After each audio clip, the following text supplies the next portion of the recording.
Hello प्यारे बच्चों, कैसे हैं आप। आपने इससे पहले आदर्श मूल्यबोध प्रथमा का पहला अध्याय अध्ययन किया।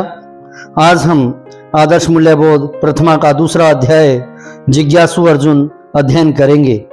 तो जिन बच्चों ने अभी तक इस चैनल को सब्सक्राइब नहीं किया है वे तुरंत इसको सब्सक्राइब कर लें और अपने दोस्तों को भी इसे शेयर करें।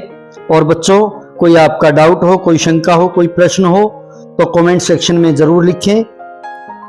तो चलिए शुरू करते हैं आज दूसरा अध्याय जिज्ञासु अर्जुन। अर्जुन के सामने जिस समय जो स्थिति आई उसी के अनुरूप अर्जुन ने न केवल कुशलता पूर्वक उसे निभाया अपितु एक आदर्श प्रेरणा भी बनाया। श्रीमद् भागवत गीता में योग कर्मसु कौशलम की दिव्यता का अनुभव अर्जुन के जीवन के प्रत्येक कार्य क्षेत्र में स्पष्ट रूप से किया जा सकता है। इंद्रियाणि प्राणाय हुरिंद्रिय भय परम मन है मनस्तु परा बुद्धिर्यो बुद्धे परस्तस्तु सह। गीता के तीसरे अध्याय का यह 42वां श्लोक, जिसका सरलार्थ है प्यारे बच्चों, कर्मेंद्रियां जड़ पदार्थ की अपेक्षा श्रेष्ठ हैं। मतलब कर्म करने की जो हमारे हाथ हैं, पैर हैं, आंख हैं, कान है, वो किसी भी जड़ पदार्थ जो हिल डुल नहीं सकता उसके अपेक्षा बहुत अच्छी हैं, बहुत श्रेष्ठ हैं। मन इंद्रियों से बढ़कर है, लेकिन मन जो हमारा वो इंद्रियों से श्रेष्ठ है। बुद्धि मन से भी उच्च, वह आत्मा बुद्धि से भी बढ़कर है। वैसे तो गीता में भक्त के जो लक्षण कहे गए और जिनके कारण भगवान ने ऐसे भक्त को अपना प्रिय माना वे अर्जुन में पहले ही थे। तभी तो अर्जुन के लिए स्वयं भगवान इष्टो असि प्रियो असि के इष्टों में तुम मुझे प्रिय हो, प्रियो में तुम सबसे मुझे प्रिय हो, प्यारे हो, जैसे शब्दों का प्रयोग करते हैं। लेकिन गीतोपदेश हेतु जिस भूमिका में उन्हें प्रस्तुत किया गया वह भी अर्जुन ने कुशलता पूर्वक निभाई। मानव मात्र का प्रतिनिधित्व करने के लिए भगवान श्री कृष्ण ने अर्जुन को ही निमित्त बनाया, चुना। गीतोपदेश केवल अर्जुन के लिए नहीं था और न ही अर्जुन को इस उपदेश की बहुत अधिक आवश्यकता थी, लेकिन अर्जुन का भगवान श्री कृष्ण पर और श्री कृष्ण का अर्जुन पर अटूट विश्वास, दोनों का अद्भुत संयोग, भगवान को लगा कि अर्जुन यह भूमिका अच्छे से निभा पाएगा। उस समय के अर्जुन को आप ध्यान से देखें, आपको लगेगा कि आज जो कठिनाइयों एक चुनौती बनकर पूरे विश्व एवं समूची मानवता के सामने है, अर्जुन भी उस समय उन्हीं से घिरा हुआ था। यही नहीं, अपनी इस भूमिका से न्याय करते हुए अर्जुन ने जो प्रश्न जिज्ञासा के रूप में गीता उपदेष्टा यानी गीता का उपदेश देने वाले श्री कृष्ण के सामने रखे, समक्ष रखे, हर किसी को लगता है कि यह प्रश्न तो जैसे मेरा ही है, मेरी ही मन स्थिति अथवा व्यवहारिक कार्य स्थिति में आ रही दुविधा बाधा को ही अर्जुन ने भगवान श्री कृष्ण से पूछा है। कई बार तो गीता अध्ययन करने वाले अनेक लोग अर्जुन में स्वयं को ही खड़ा पाते हैं। यह वास्तव में एक अच्छी आदर्श स्थिति है। जब कभी ऐसा लगे तो समझ लेना कि अब गीता न केवल समझ में आने को तैयार है अपितु जीवन की व्यवहारिक प्रेरणा बनने का लाभ भी स्वाभाविक ही मिलने लगेगा। इसलिए तो यह आह्वान किया गया है, आओ अर्जुन बने। निसंदेह है अर्जुन का इस रूप में मानव मात्र पर बहुत बड़ा उपकार है। उन्होंने अनेक ऐसे प्रश्न भगवान श्री कृष्ण के सामने रखकर उनका समाधान करवाया जो शायद प्रत्येक साधक, साधना करने वाले, कल्याणकांक्षी मानव, मानवता का कल्याण चाहने वाले अथवा कर्तव्य पथ पर आगे बढ़ने वाले किसी के भी अंदर प्रश्न रूप में ही बने रहते। प्रश्न करते करते अर्जुन ने केवल प्रश्नों का समाधान ही नहीं करवाया अपितु भगवान श्री कृष्ण के द्वारा गीता उपदेश के समापन पर जो प्रश्न अर्जुन के आगे रखा गया उसका उत्तर देकर तो वस्तुतः अर्जुन स्वयं एक आदर्श समाधान बन गए। हम सबके लिए उनका जीवन एक आदर्श प्रेरणा बन गया। श्रीमद् भागवत गीता में अर्जुन ने अनेक प्रश्न भगवान श्री कृष्ण से किए, लेकिन श्री कृष्ण ने एक ही श्लोक में 3 प्रश्न अर्जुन से किए और अर्जुन ने सभी प्रश्नों के सही उत्तर देकर जीवन के उलझे हुए प्रश्नों का उत्तर बनने की योग्यता प्राप्त की। कर्तव्य पथ पर आने वाली अनेकानेक जटिल समस्याओं का समाधान बनने की एक और आदर्श जीवन प्रस्तुति की। कच्ची देत छुतम पार्थ तवे काग्रेण चेतसा कचिद ज्ञान सम्मोह प्रणतस्ते धनंजय। गीता के 18वें अध्याय का ये 72वां श्लोक, जिसका सरलार्थ है, हे पार्थ, क्या इसे यानी मेरे उपदेश को तुमने एकाग्रचित होकर सुना है, श्रवण किया है? और हे धनंजय, क्या तुम्हारा अज्ञान जनित सम्मोह पूर्णतः नष्ट हुआ है? अर्जुन का दूसरा नाम धनंजय भी था। प्यारे बच्चों, हे पार्थ, जो गीता उपदेश मैंने दिया, क्या तुमने एकाग्रचित होकर सुना? क्या यह सुनकर तुम्हारा अज्ञान जन्य अज्ञान के पैदा हुआ मोह नष्ट हुआ? सुनना और विशेष रूप से एकाग्रता से सुनना, अर्थात तवैय काग्रेण चेतसा। वस्तुतः यह ऐसा प्रश्न है जो किसी भी क्षेत्र के किसी भी शिक्षार्थी से किए जा सकते हैं या उसे स्वयं से करने चाहिए, क्योंकि बिना एकाग्रता के श्रवण अध्ययन सब अधूरा है। अगर हम बिना ध्यान लगाए सुनेंगे और बिना ध्यान लगाए पढ़ेंगे तो वह कार्य अधूरा रह जाएगा। किसी भी कार्य में सफलता एकाग्रता के साथ ही आती है।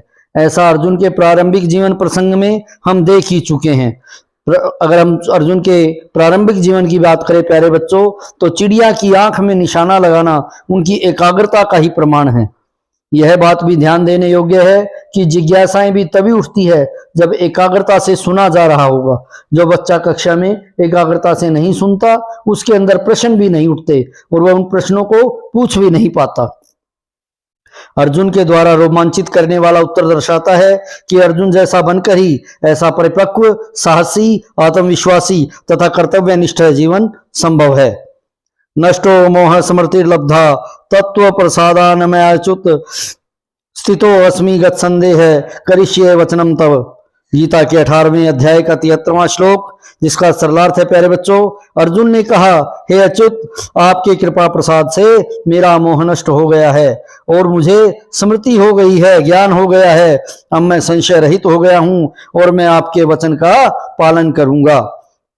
प्राप्त वास्तव में यह है गीतामयी जीवन की एक झांकी, जिसे सामने रखकर बच्चा, बड़ा, युवा, वृद्ध, कोई भी कहीं भी बिना किसी ऊंच नीच, जाति वर्ग भेद के अपने जीवन को आदर्श बना सकता है।